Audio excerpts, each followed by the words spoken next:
It is time for Week 9 of the Texas high school football season. We've now reached the final 3 weeks of the regular season. Week 9, Week 10, Week 11. It's only 3 weeks.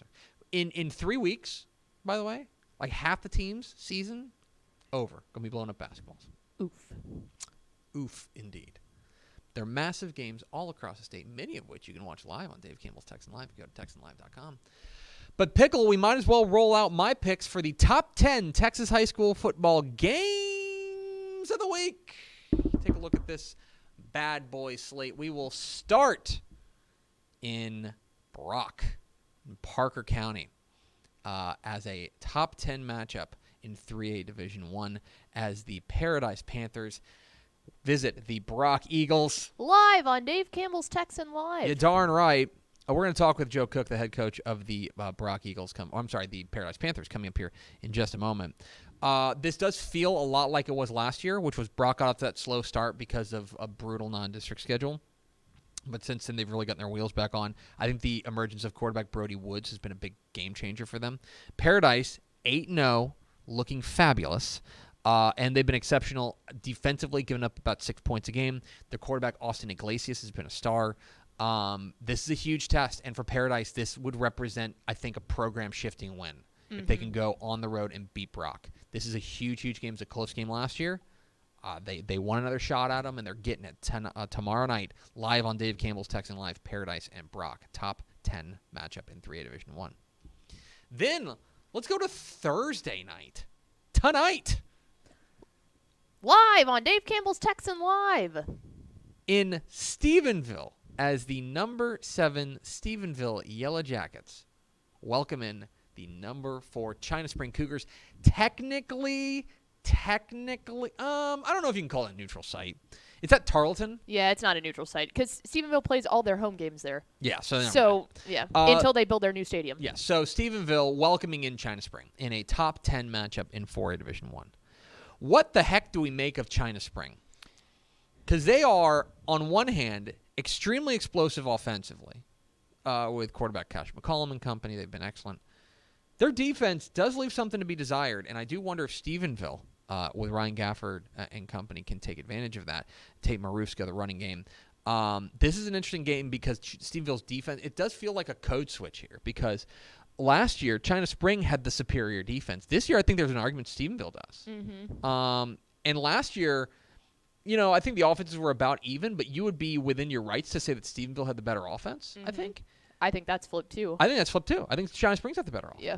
It's a fascinating game, and I know the Dave Campbell's Texas football crew is going to be rolling deep out there in Stephenville. Yeah, we're excited. The other thing to keep an eye on here, too, is just the fact that, China Spring just got done with an absolute, they won, but it was just a heart-wrenching game that I'm sure took so much out of them against Waco La Vega. How are they ready to go for a second week? Not only a second week, but on the road, on a good road trip this week. What's the mental toll? What's the emotional toll of that La Vega game, right? Can they bounce back? They've been really good at it because they played some close games before and come out hot. Now they got to go on the road to take on a very good Stephenville team. Keep an eye on that one tonight. And look on the sidelines for the Dave Campbell's Texas football crew. We'll be there. They'll be there. Then, let's go to Houston as a District 21 6A showdown between the Sheldon CE King Panthers and the number 7 ranked Humble Atascocita Eagles. Live on Dave Campbell's Texan Live. Oh, my gosh. Wow. Let's talk a little bit about Atascocita, a program that is off to a 7-0 start, and this feels like this. The reason I put this on here is that this begins the gauntlet for Atascocita. They're 7-0, and they got to win over Katy, and they got to win over Dickinson, but now it gets really, really serious for Atascocita because they close out the regular season, right? They close it out in consecutive weeks. CE King, at North Shore next week, and then home to Summer Creek. Okay? You want to talk about FAFO, right? Mm-hmm. We will find out about Atascocita in this 3-game stretch.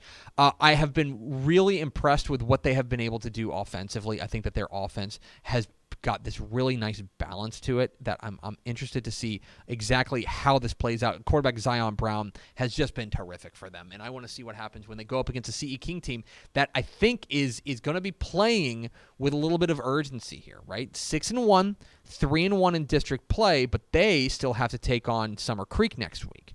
A team that their offense has been kind of hit and miss. At times, they've looked fantastic. A lot of it comes down to whether or not their quarterback, Darius Clark-James, takes care of the football. When he takes care of the football, they're really hard to beat. But if he's putting it up for grabs, it's going to be difficult. Going up against a good Atascocita defense, fascinating game live on Dave Campbell's Texan Live. Then, let's go to Fannin County. 7:30 p.m. Friday night at Warrior Stadium in Honey Grove. As the unbeaten Honey Grove Warriors welcome in the number 5 Cooper Bulldogs in, I called this on Tep and Step, the rent's due game. Yep. Okay? Correct. Because for Honey Grove, we've talked about them a lot. Honey Grove is the most interesting team in Texas. I could agree with that. They are fascinating. They've outscored their opponents 320-3. Sure. But have they played anybody? Not Their best really. win is probably either the season opening win over Howe, who's 3-4. Yeah, or the last week. Or I mean, I would say the district opener against Alba Golden, who was undefeated. Yeah. Maybe the Sims Bowie game. The Sims Bowie's a 2A. Yeah, like that's another 2A. So I don't know. This is by far the biggest test. Oh, yeah. Because we know what Cooper's about. We know what Cooper's about. They're going to line it up and run it at you with Markel Smith and Cannon Ingram. One thing I will be keeping an eye on. Obviously, Honey Grove has not given up a touchdown this year. Cooper's okay kind of getting in the muck and playing in like a low-scoring slugfest. Like they're okay with that. Who's got more in the tank? Cooper's had to play a fourth quarter. Honey Grove has not played a competitive fourth quarter. Does that matter in this game? Massive game. It's the find out game for Honey Grove, most certainly. Then let's go to just outside. It's like technically in Belton. Mm-hmm. It's a weird split because like I think the stadium's in Temple, but the school's in Belton. Anyway, at Lake Belton as a critical District 4-5A matchup between the Lake Belton Broncos and the Midlothian Panthers. Live on Dave Campbell's Texan Live. Oh my gosh! What? It just keeps happening. What I love about this game is that I can sell it to you easy or I can sell it to you deep. Here we go. Here's the easy sell.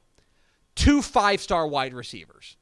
That's it. You got Micah Hudson on the Lake Belton side. You got Bryant Wesco on the Midlothian side. You got a Texas Tech commit, the number 1 prospect in the state of Texas in the class of 2024 in Micah Hudson. And you've got another guy who many places have as a 5-star prospect in Bryant Wesco, the wide receiver at Midlothian. I don't need to sell you on this any more than that. However, if you dig deeper, it gets even more interesting because District 4-5A is a real slugfest. Everyone's chasing Red Oak at the time right now. Lake Belton's got a heartbreaking loss to Red Oak. If they beat Midlothian, they can set up a potential 3-way tie if Midlothian can beat Red Oak. Really interested in this one. Midlothian and Lake Belton. Go for the fireworks. Stay for the district implications. Then let's go 7:30 p.m. Friday night to Hardin County in Silsbee as the number 2 unbeaten Silsbee Tigers welcome in the number 7 unbeaten Hamshire-Fannett Longhorns. Live on Dave Campbell's Texan Live. What? I can't believe it. Correct. Top 10 matchup, undefeated. One of only 3 matchups of undefeated across the state of Texas.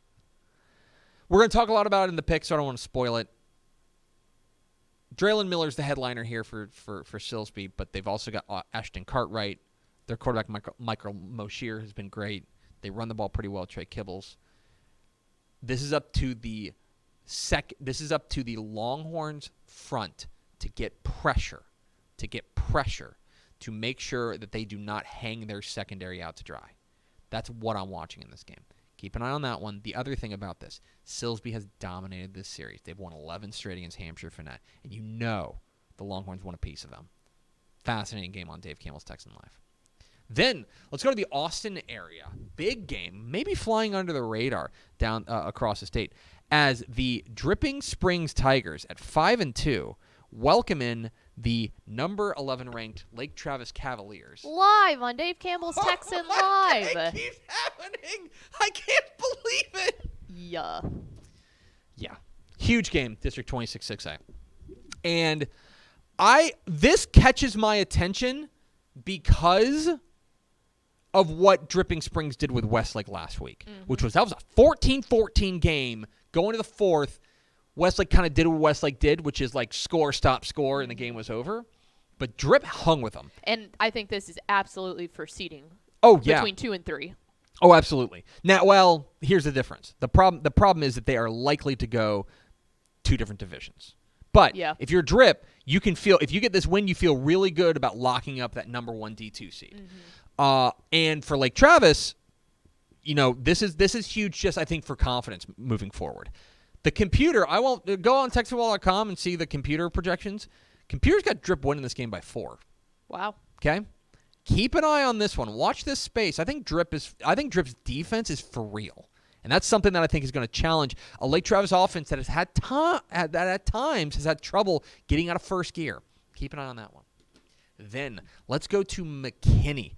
7:30 p.m. Friday night in McKinney as the number 2 Longview Lobos visit the McKinney North the McKinney North Bulldogs. Live on Dave Campbell's Texan Live. You're joking me. We got them all. You're joking me. McKinney North is one of the more underrated teams in the state. They've got 1 loss on the year, and it's to a pretty good Justin Northwest team who's 6-1 by a field goal. Like, hang around. This team is pretty fun, and recently their offense has ignited. Their offense has been a lot of fun to watch recently, specifically because of what they've been able to do on the ground. I think that the McKinney North ground game has really gotten going of late, and that is going to pose a challenge for this Longview team. Who's look, here's the sell on this. They've already lost in this stadium, right? They've already lost in the stadium. They lost in week 1 at McKinney. So what happens now? Like, this is a really intriguing matchup that I want to see. A lot of this comes down to Andrew Tutt, the quarterback for Longview. Can he kind of open up some holes, keep the defense honest for this Longview team, keep the defense honest to allow Taylor Tatum to cook? Fascinating game this one, and can McKinney North find some sort of traction against what has been a very good Longview secondary? Keep an eye on that one. Then let's go to Central Texas for a big-time 3A clash. And I think we'll talk about this in a second, but I think a real test for the number 1 team in the state as the number 1 Franklin Lions welcome in the Lorena Leopards in a really intriguing matchup in District 11 3A Division 1. Franklin's undefeated. Franklin's riding the state's longest winning streak. Franklin's the number 1 team in 3A Division 1. Also, best win over Jasper? Yeah. Right? Best win over Dieball? Here's the test. Here's a test against a Lorena team that came out of the gates slow, losing to China Spring, and then they lost to La Vega. But since then, gotten their wheels back on, and I think a lot of it has been that they figured out exactly how to deploy their various weapons. They have moved. Remember, they moved their quarterback Jackson Generals out to wide receiver. They've got Caden Roberts playing quarterback, and Jackson Generals has really settled in as a nice threat on the outside. I believe they've got Jaden Porter back. I believe the star wide receiver is back for them, but the real star for them has been Braylon Henry, their running back, who's been excellent. 16 touchdowns on the year. You know what you're getting with Franklin. You're getting great defense, and you're getting a snootful of Jaden Jackson and kind of a variety of different weapons. They have started to diversify their attack, and that is very troubling for opponents. Keep an eye on this one. Lorena and Franklin. We'll find out a lot more about the number 1 team in 3A Division 1 who, we talked about Columbus a lot last week, right? I think staked their claim as the number 1 team in the state. What does number 1 have to say about it? Keep an eye on that one. And finally, let's go down to the coast. The biggest game in Corpus Christi this year as the undefeated Corpus Christi Miller Buccaneers welcome in the Corpus Christi Veterans Memorial Patriots Eagles. Corpus Christi Veterans Memorial Eagles. I always get Veterans Memorial. I'm telling you. Every single time. It's because they're American.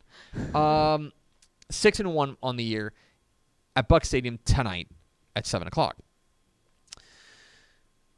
This one is really intriguing because I think we need to throw out our priors. Coming into the year, our thought on Corpus Christi Vets was, well, they don't have it this year. They're going to be doing some reloading. Like they're going to be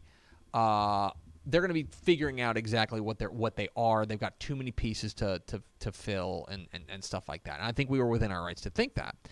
But give them credit. And Ben Bittner, that dude knows how to coach, man, because he has got them rolling right now. This sophomore quarterback, Billy White III, has been spectacular, and they have a ton of weapons, including Christian Sabsuk on the outside. Now they get a test against a Miller team that I think was more of a known commodity coming into the year and has certainly looked like it. Jaden Pelucio, their quarterback, has been on fire. Or I'm sorry, Trevor Long, their quarterback, has been on fire. He's been fantastic all year long. They've gotten a really nice running game as well with Broderick Taylor, and they have so many weapons on the outside. Their receiver core legit I feel like they can go 5 wide and feel like they've got 5 real, tangible, dangerous options on the outside. That's how dangerous this offense is. So as usual, this game will come down to defense and who can come up with big plays. I think the Miller defense is taking a step forward. Can Vets find those stops they need in a really fantastic matchup down there at Buck Stadium in Corpus Christi, the biggest game. And obviously, we'll have like the full field set for what the 5A Division I Region 4 looks like with PSJ North, Edinburgh, Vela, Vets, and Miller after tonight. So, fascinating game there. There they are, the top 10 Texas high school football games of the week. Thanks so much for watching that video. If you would like more and to be notified when they come out, go ahead and click that subscribe button right down there. You can also watch Texas Football Today every day live at noon on TexasFootball.com, Facebook, Twitch, and right here on YouTube. For more of the best coverage of Texas football in the Lone Star State, go to TexasFootball.com/subscribe.